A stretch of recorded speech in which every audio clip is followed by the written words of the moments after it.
Intuitiveness, immersiveness, mastery, satisfaction. There's a whole host of reasons why shooting guns is amongst the most popular activities in gaming.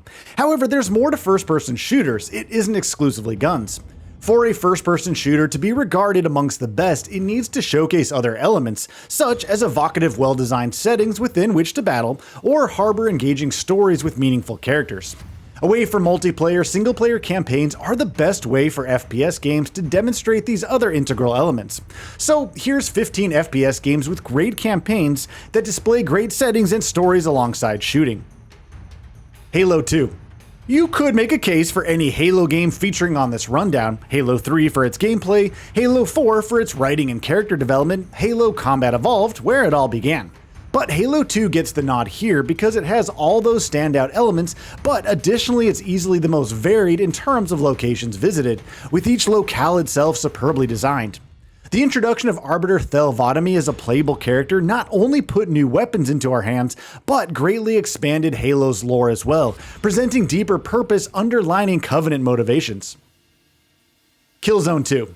Killzone 2 delivers an action-packed campaign which perfectly encapsulates the intensity and chaos of war. Every step on the battlefield is wrought with hellfire, bodies obliterated on all sides, confusion, tension, bullets shredding the air. Guerrilla Games delivered a technical powerhouse as well. Killzone 2 is easily one of the best looking games on the PS3, and graphically still holds up to this day. Throughout Killzone 2's tale of revenge, whereby ISA forces invade the Helghast world, we're reminded of the cost of war. This is a narrative much more nuanced than other shooters. Wolfenstein: The New Order. As perfect a reboot as you're going to get, Wolfenstein: The New Order reimagines a timeline where the Nazis won World War II before spreading their hateful regime across the world. Set in 1960s Europe, you command a reinterpretation of B.J. Blazkowicz, inspired by William J. Blazkowicz of classic Wolfenstein, who's as hellbent as ever on slaughtering every Nazi to step in sight of his crosshairs. The action is bloody and brutal, but underpinning The New Order is a story campaign with a surprising amount of depth, well written and brilliantly acted. Titanfall 2. Short and sweet, or more aptly, all killer, no filler. Despite being designed around multiplayer, Titanfall 2 featured a concise, well-paced, surprisingly varied campaign. This variety came in the form of level design, with each stage offering unique platforming challenges, time travel-centric level effect and cause especially. A broad arsenal of weaponry was on offer for our human-robot dual protagonists, fired fluidly and precise.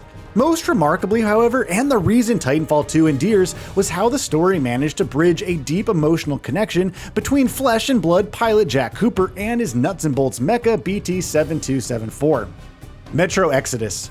Like Halo 2, arguments can be made for another Metro game to be on this list instead of Exodus, but what Exodus does so well, moving it beyond its predecessors, is instill the same sense of creeping dread across more varied terrain. Taking things above ground does something to alleviate the tension the series is famed for. The game's eschewing of supernatural themes, instead focusing on the human element, made the story more emotionally impactful too.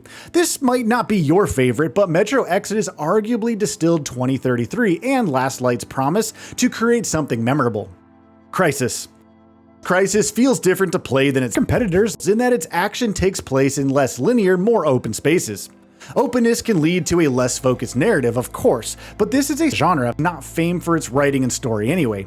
Instead, Crysis excelled via its powerful exoskeleton nanosuit combat, gifting players access to enhanced strength, maneuverability, stealth, and speed, depending on their chosen suit's mode. In gameplay terms, this presented numerous approaches to battle, from sneak attack to awe-striking firepower, and it was just heaps of fun. Playing Crysis is still to this day supremely enjoyable. Stalker: Shadow of Chernobyl. Stalker: Shadow of Chernobyl blurs real-life nuclear disaster with phantasmagorical themes, explored in novella Roadside Picnic and accompanying Andrei Tarkovsky film Stalker to great effect. The radiation-contaminated zone harbors all manner of otherworldly life and reality-bending physics, meaning players must tread carefully to ensure survival.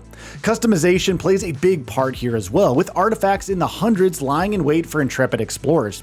Gunplay is weighty and realistic too, inaccurate rifles a symptom of the toxic terrain. Bulletstorm. Bulletstorm encourages you to battle through hordes of enemies as extravagantly as possible via its skill shot system. Here, points are awarded for any kill which isn't a run-of-the-mill headshot, although these are pretty satisfactory to pull off too. Perhaps slingshotting your enemies airward before unleashing an electric shock on the hanging body takes your fancy, or maybe setting them on fire before slicing them in half with a wave of bullets is what you're after. In Bulletstorm, the more creative you get, the better experience you'll have overall. Half-Life 2. We had to include this one here, come on. The game which redefined first-person shooting and raised the benchmark for in-game atmosphere, storytelling, and inventiveness. You've probably played this already, but here goes a synopsis anyway. You're Gordon Freeman, a scientist tasked with saving humanity from an interplanetary alien threat. His trusty crowbar is iconic, but the physics-based puzzling and combat coming later in the game, following acquisition of the gravity gun, is still mind-blowing to this day. Doom 2016. Do not take cover, refuse to take your time, forget all that you've learned from military shooters. Doom's 2016 reboot succeeded because it took the run-and-gun, rip-and-tear philosophy of its 1990s forebears and amped it up to 11. Doomslayer has never needed precision, he just doesn't care about exposition.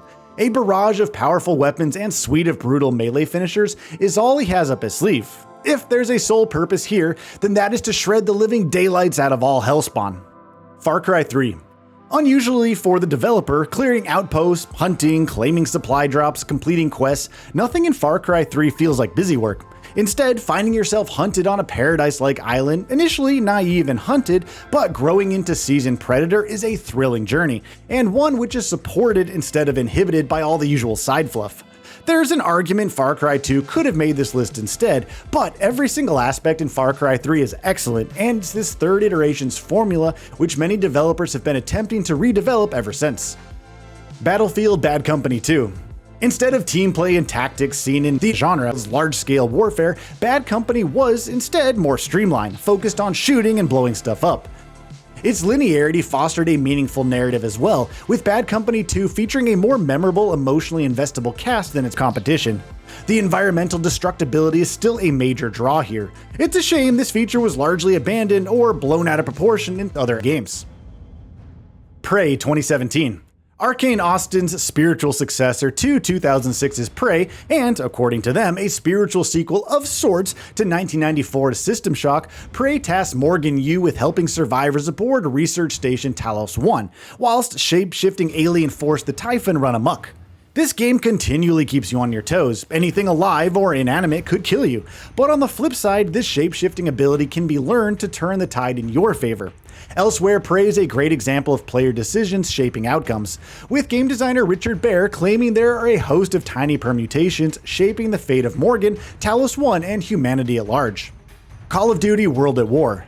Now, it's up for debate which campaign is right at the top of the list, but if we're trying to raise an objective point, we could say that Call of Duty World at War is far and away the darkest, grittiest, most brutal campaigns out there. An opinion again, sure, but World at War's reenactments of World War II's most notorious battles are shocking, horrific, and tragic. It's a chilling recreation of what those soldiers went through. Resistance 3. With all the work done on Marvel's Spider-Man and Ratchet & Clank, it's easy to forget that Insomniac Games can deliver some excellent first-person shooter campaigns. Resistance 3 is one example, focusing on Corporal Joseph Capelli as he embarks on a journey for survival against the Chimera.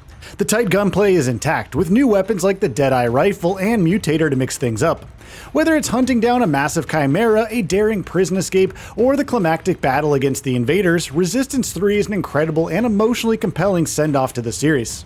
So, what are your thoughts on this? Go ahead and share them in the comments below. And if you like this video, please subscribe to the channel and enable all notifications by clicking the bell icon to get new video updates.